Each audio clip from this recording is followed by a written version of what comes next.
Байцгаана уу, шинэ бичлэгтэй тавтай морил. Өнөөдрийн бичлэгээрээ би та бүхэнд их хүүхдийн эрүүл мэндийн үндэсний төв буюу эхний талхас кесар хагалгаагаар амарчхад ямар байдаг вэ? Өөрийнхөө туршлагыг хуваалцъя гэж бодож байна. Миний хувьд 2023 оны 4-р сард буюу яг 2 жилийн өмнө эхний талхас кесар хагалгаагаар амарчиж гүнжээг төрүүлсэн.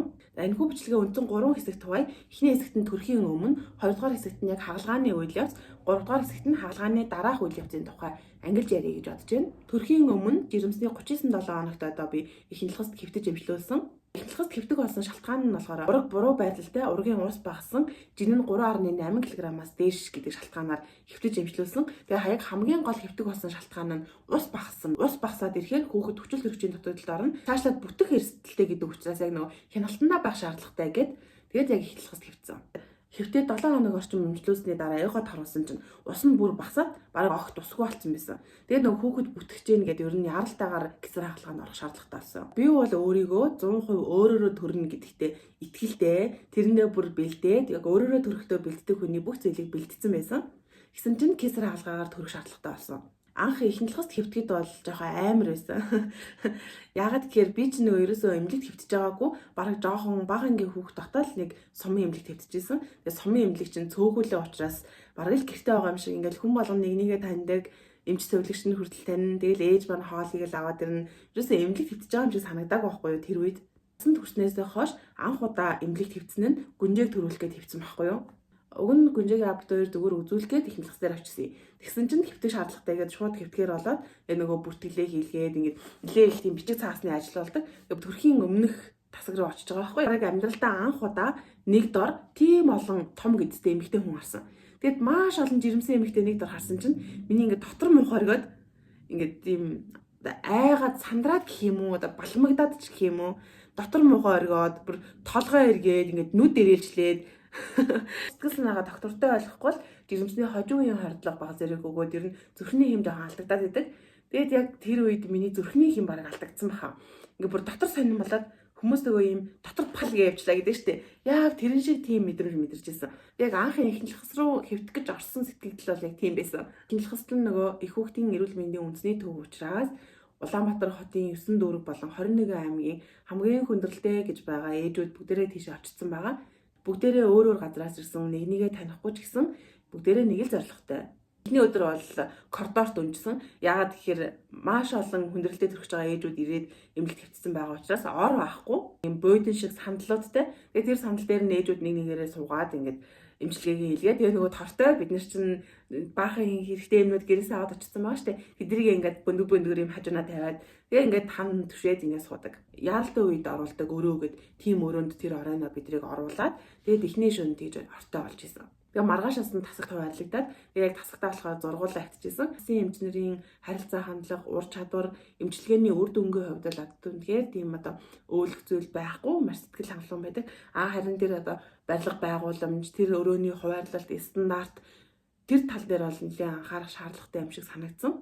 7 хоног орчим эмчилүүлээд эмчилгээгээ хянуулах гээд эхот харуулсан чинь огт усгүй болсон юмсан. Тэгэд аягүй сонин. Надаа ерөөс ус гараагүй мөртлөө тэр ус хаашаа л болсон юм бол тэрийг жоохон гайхаа.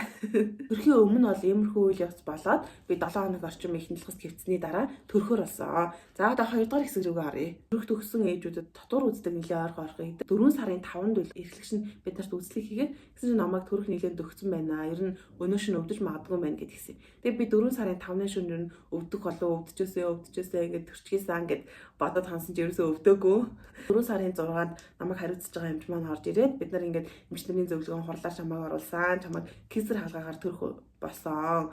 Маргааш өглөө яралтай кесар хагалгаанд орно шүү гэд хэлсэн. Өнөндөө хуруугач гүн зүсэж үзээгүй хүн чинь гизээ хагалуулад хүүхдэд төрүүлнэ гэхээр бүр ингээд сэтгэл санаанд ерөөсөө бууж өгөхгүй байгаа хгүй. Тэрнээсээ айгаад тэгээ 6-нд бол би бүр гараа зугтчмаар юм шиг ер нь ингээд нилээ айсан. Нэг хүн ирээд авчихгүй мартаа чи тийм өнөө шин ингээд өвдөө төрчөөсөө гэж бодоод ингээд өвдчөөсөө одоо яах вэ гэх бодож шаналсаар хагаад үүр цайлгаад тэгээ өглөөгөр за угаасаа ингээд сэтгэл санаа докторгүй ахаар миний зүрхний хэм алдагдаад байгаа юм чинь айгүй л энэ хүүхдэд маань нөлөөлөөд одоо ингээд өнөөдрийг хүртэл 10 сараар явсан энэ замаа одоо би яг дуустахын алд дээр юу болгож хуурах вэ гэдэг нь ер нь надаас шалтгааллах юм байна гэж жоохон ухамсартайгаар бодоод кесар хагалгаагаар төрөх гэж байгаа юм байна Ер нь ингээд би ингээд шаардлагатай болцсон юм байна. Эцнэрийнхээ үгийг дагаад кесар хаалгаагаар төрөё. Ингээд сэтгэл санаагаа арай бэлдэж одоо тэр нөхцөл байдалтайгаа арай жоохон тасан зогцсон гэх юм уу. Тэгээд ингээд нөгөө өөдөөс нь зөрчилдөөд авах биш түүнийг ингээд хүлээн зөвшөөрсөн чинь надад арай амар болсон. Одоо ингээд хаалгаа хамгийн сайн болоход би яах шаардлагатай вэ гэж бодоод тэр нөгөө өмнө оройноос нь эхлээд уус хоолоо сайжт юм байлээ.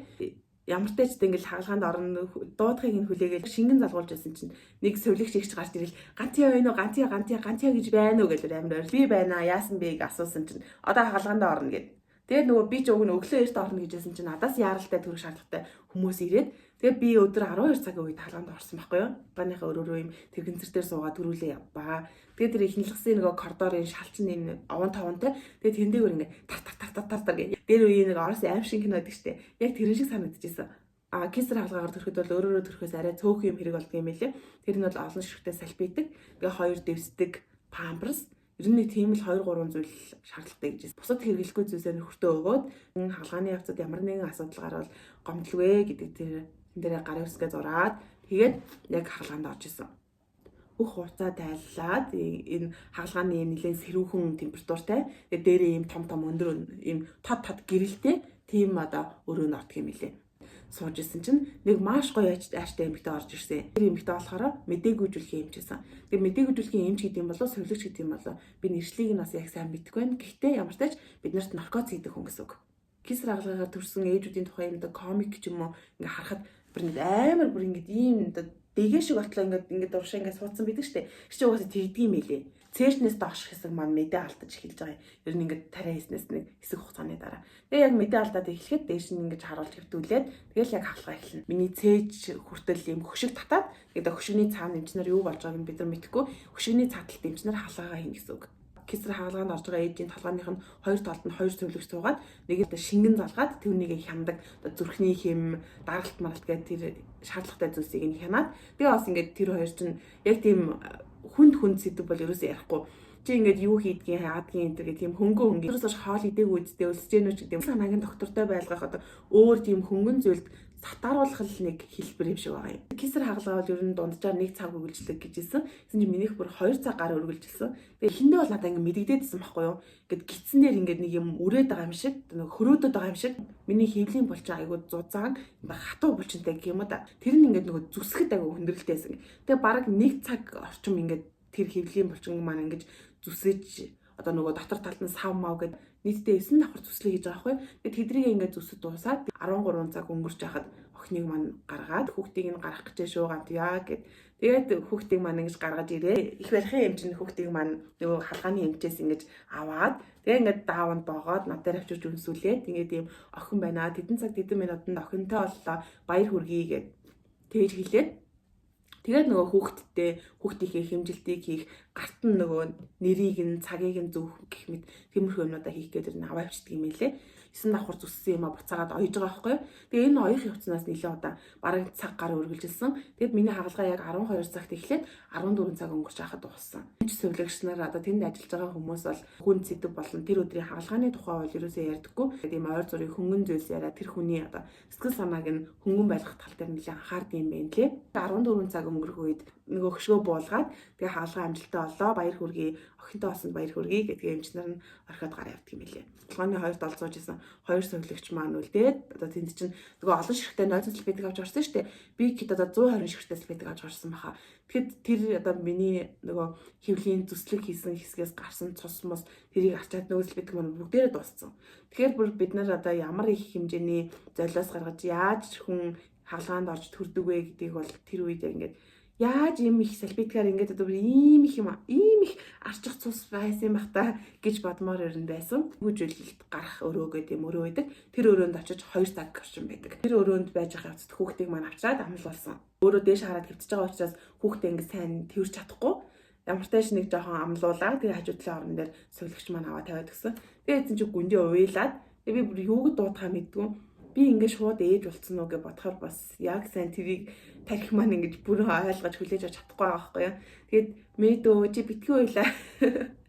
Хүүе миний дөө битгий уйлаарэ гэвэл яг тэгж анх гүнжээтэй ярьж исэн. Өөрөөр төрсөн ээжүүд төрсний дараа нэлээд удаа 14 хоног сар энэ төр шавхраг гарсан гэд ярьдаг штеп. Эзэн чинь кесараар төрсөн ээжүүд болохоор механик гаргаар шууд тэр дор нь савныхын шавхургыг ингэж гаргадаг юм билээ.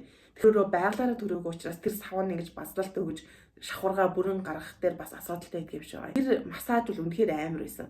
Тухайн үед бол би яг юу болдог вэ гэдгийг нь мэдэхгүй учраас одоо яах юм бол одоо ингэ яах юм бол энэ яадаг юм бол тэгээд энэний дараа яах юм бол гэсэн бодолтой байж байгаад ерөөсөө айх гэдгээ мэдэхгүй зөвөр ингэж гайхсан байдалтай байж байгаад өнгөрөөцөн одоо хоёр дахь төрөл дээр бол би ямар дараалалаар юу болох вэ гэдгийг мэдж байгаа учраас савны шавхраг гаргах массажнаас бол жоох айж байгаа. Тэр бол үнэхээр амар өвдсөн. Савны шавхраг гаргах массаж хийлгэсний дараа тэр өрөөндөө 2 цаг орчим дохил гаранд бүрэн мэдээтэй болтлоо ингэж байжгаад тэгээд мэдээ орохоор нь төрсний дараах тасаг руу очдөг юм билээ. За одоо ингэж төрсний дараа юу болсон бэ? Тэр тухайгаа хаваалцах чинь кесараар төрсөн ээжүүдэд сахиур оруулдаг. Тэгсэн чинь манай нөхөр орж ирээд одоо ормороо засаад ер нь ингээд намайг ирэхэд бэлдээд байжсэн. Хагалгаагаар төрснөөс хойшоо бол 10-аас 12 цагийн турш огт босхгүй хэвтээгээрээ байдаг юм лээ. 4 сарын 7-ны 4 цаг өнгөрч явах хагалгаа дууссан гэдэг чинь 16 цаг өнгөрч явахад төрсний дараах тасагтаа очсон гэсэн үг. Тэгээд түүнээс би маргааш өглөө хүртэл нь босхгүй хэвцэн. Энэ явцдаа бол нөгөө систем энтер залгаатай. Тэгээд тэрүүгээрээ бидсаад ер нь шүлмэл уугаад ер нь тиймэрхүү байдалтай. 17 цагийн үед бид 3 ер нь тасагтаа уулзаад тэгэл яг жинхэнэ ажил амьдрал эхэлсэн дээ. Хаалганы хөдөлтөө намдаахын тулд тэгэхэд миний өвчин намдаахлааны тун нэгдсэн үү яасан мэдэхгүй. Яг тухайн үед бол өвчин намдаахлаанаасаа болж ийн гэж мэдээгүй л дээ. Сүүлд нь л мэдсэн. Төрсний орой яг 8-9 цагаас эхлээд маргааш өглөөний 7 цаг хүртэл гидс маш их өвдөж бацалдаг штэ. Яг тэгж бацалсан. Өвчин намдаахлааныхаа тун дээр бас нэлээд анхаарах хэрэгтэй. Эмчээсээ сайн асуух хэрэгтэй юм шиг санагдсан. Тэгвэл хагалгааныхаа хөдөлтийг мэдрэхгүйгээл тэр лаагаа яг цагтаа хэрэглээд байсан чинь хэмжээ нь арай хитсэн юм шиг байна. Эцний хөдөлтөө бол үнэхээр яриад ч хэрэггүй. Хоосон ходоод байгаа штэ би. Урд өдрөөс нь хойш хоолоос айцмаа. Бүтэн шөнийн турш ингээд базалж одоо хий базалж хонсон гэхээр бүр үнэхээр амар. Би бүр ямар ч тамиргүй болоод арай гэж тэр шөнийг дуусгав. Гүнжээ нэг өвчл төрөгчийн тотголтой төрсөн учраас унтаж чадахгүй. Бид гурлаа хэн ч унтаагүй. Манай хажуу орны хүүхэд болохоор ингээл мөмөө идвүүгүй л бараг ингээл унтчихдаг. Тэгэл би чинь огноо тэгж унтахыг хүлээгээдсэн чи ерөөс унтаагүй. Тэр нь эмнэлэгт авах явцдаа бараг огт унтаагүй гүнжээ. Жирэмсэн үеийн бие махбод тэр тоонус энтертэй маш сайн анхаарах хэрэгтэй юм билий. Шүнингөө өвдсөний эцэст ашгүй нэг юм маргааш өглөө нь болоод тэр хооронд чинь би хөхөө хөгүүлж чадахгүй. Хоёр хөхнийхөө толгойг хагалцсан цусн гоожсон байгаа штэ. Тэгээ ингээд хичээгээд хөхүүлэхэд ерөөсөө олигтой хөхүүлж ингээд сүү ураг мурга гаргаж чадахгүй. Тэгээ гүнжээд ус буцсан ус өгж байгаа юм. Нэмэлцүүн хариулж өгж байгаа юм. Тэгсэн ч гэсэн нөгөөх маань угжаа идэж чадахгүй. Ер нь ингээд асуудал маш их байсан. Бит хоёрын нөгөө мэдлэггүй тэр талаар ямар ч төсөөлөлгүй байсан нь тэр шалгалтын дээр жинхэнэ унаж байгаа байхгүй юу. Тэр зүгээр хүүхэд төрөл эхний шөнийн шалгалтын дээр унаж байгаа байхгүй юу. Бид хоёр хүүхдийг төрсний дараа бүтэн биеийг нь ингээд шалгаад ээжийнх нь биеийн байдлыг нь бас шалгаад тэр илгээс гарах хэсгийг нь шийддэг юм байна лээ. Арай гэж нэг юм төрөөд тэр хөхний толгойноос нь цус нь гоожчихсан. Би бол зүгээр л арай гэж л бараг амьд байж байгаа байхгүй юу. Гэсэн чинь надад нөгөө эмчилгээ хийдэг юм байна. Хагалгаагаар төрсөний дараа тусал энтер хийдэг юм байлээ. Тэр нөгөө хүүхдээ хармаар байдаг, туслаа хэлгмээр байдаг. Стаж инхэн нөгөө ээжийн ур чадвар, ээжийн амьдрал чинь тэгж л эхэлдэг юм байлээ. Төрсний дараах 2 хоногт сахиуртай байжгаад тэгээ сахиуруудыг нь гарчдаг юм байлээ. Манай нөхөр эмнэлгээс гараад надад хоол энтер зөөгч юм уу хэрэгтэй юмнуудыг мань гаднаас авчирж өгөөд уг нь амрал байгаа юм л да. Гэхдээ л нөгөө яг хүүхдээ өөрөө харна. Тэгээ ядад дээрээс нь унтдаггүй хүүхэд харна гэдэг чинь маш асуудалтай. Төрсний маргааш гүнжээгийн чих хамар нүд зулаа яхаа түнх бүх биеийг нь үзүүлдэг юм байлээ. Гүнжээг баруун чих нь яг сайн сонсохгүй байна. Тэр үед юу жадсан гэхээр ёо арай гэж төрөөд арай гэж нэг 2 хөхөө хөхүүлээд зүгээр л арай гэж амьд байж ахс чинь бас юун чихэн дүлийвэ. Төрчүүлэлт бүх юм болно гэж бодож исэн хүн чинь арай гэж нэг хүүхэд төрүүлсэн чинь нөгөө хүүхдийн нэг чихэн дүлий байна гэсэн чинь бүр амар сонирн мэд. Айгу сонин тийм байдалд орж байгаа байхгүй юу ээж та төрчүүл бүх юм гоё болно гээг юм уу юун чихэн дүлий мүлээвэ гэд би яг эмчэнд бол 100% дүлий гэж хэлээгүй л дээ. Гэхдээ сонсох хэвээр хэмжээнийхээ 25% нь сонсож байна.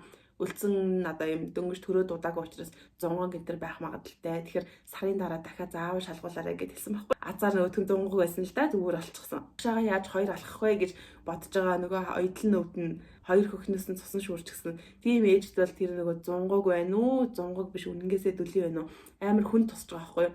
Яаж толгойг нь угаах, яаж усанд оруулахыг зааж өгд юм байлээ. Хийх ажил маш ихтэй. Хүүхдийн усанд оруулна, өөрийнхөө ойдлыг цэвэрлүүлнэ, өөрийнхөө тусал тариа амжилгээгээ хийлгэн, цагтаа эмээ уун, хүүхдтэй вакциныг хийлгэн. Тэгэл тэдэн цаг төрсөн ээжүүд тэр наймарт ирээрээ гэл. Тэгээ очиж жуулзан ер нь нэлээд л ажил ихтэй байдаг юм байна лээ. Эмнэлэгт 3-5 хоносны дараа бид хоёрын хоёулынгийнх нь биеийн байдал сайн байгаа гэд эмнэлгээс гарсан. Хүн ингээд төрчхөөр зүгээр сайхан өөрийнхөө тухтай орон дээр очих байсан, тухтай гэртээ очих байсан, нэг сайхан агаараас илгээд гоё гэртээ байх юмсан гэд аюух гэрлүүгээ яардаг юм элэ. Манай хадам ээжээс хэлжээсэ. Минийх ингээд төрчөөд гэрлүүгээ аюу яарах баха. Төрсөн эмэгтэй чинь гэрлүүгээ маш их яардаг штеп. Тэгээ би тэр үедээ нэг тоохгүй байсан чинь яг нэг 7 хоногийн дараа төрөөд өөрөө бүр гэрлүүгээ яарад бүр байж ядаад арай гэж гэртээ ирж байгаа байхгүй юу? Яагаад ч юм тэр үед ээжээ хажууд ирээд гэртээ ирчихэл юм бол тэр асуудлууд манд бүгдээрээ шийдэгдчих юм санагдаад ер нь гэртээ л очих юм бол бүх юм гоё болчих юм санагдаад байсан. Ямар ч тач 10 орчим хоног ихэнхлэхэс хэвтэж имжлүүлээд огноо төрүүлээд тэгээд сайхан гэртээ гарч ирсэн. Энэ удаагийн төрөл дээр бол миний харьяал бол амгалан амарчгаад байгаа. Өмнө нь ч гэсэн уг нь харьяал маань амгалан амарчгаад байсан л та. Тэгээ нөгөө баг зэрэг хүндрэлтэй гэд ихэнхлэхэс рүү явцсан. Тэгээ энэ удаа тийм асуудал гарахгүй амгалан амарчгаад төрөх юмсан гэж юу нэг бодож байгаа. Ягаад гэхээр амгалан амарчих манай гэртээ бас гайгүй ойрхон. Тэгээд яг ихэнхлэхтэй харьцуулах юм бол хүн арай цөөтэй байдаг юм санагдсан. Ихэнхлэхэс бол нөгөө талын зөвхөн тэр харьяалаа гэхгүй Монгол улсын бүх ээжүүдэд нээлттэй учраас ихэнхлэхэс дээр бол нэлээд хүн ихэнхлэхэс бол маш ачаалттай ажилдаг. Бүр өндөр ачаалттай ажилдаг юм элэ. Өнөөдрийн бичлэгээрээ ихэнхлэхэс кесар хагалгаагаар төрөхөд ямар байдаг вэ? Миний хувьд ямар байсан бэ гэдэг өөрийнхөө туршлагыг хуваалцлаа. Хэрвээ та бүхэнд асууж тодруулах сонирхсан зүйл ах юм бол энэ бичлэг дор комент хэсэгт үлдээгээрэй. Нэг зүйл сануулж хэлэхэд би ерөөсөө эмнэлгийн мэргэжилтэй хүн биш. Би зүгээр л ихэнхлэхэс нэг удаа төрж үзсэн ээж. Тийм учраас зарим эмнэлгийн нэр томьёо буруу хэлсэн байж магадгүй. Бичлэгтэй хамт байсан баярлалаа. Шинэ бичлэгээрээ уулзлаа. Баяртай.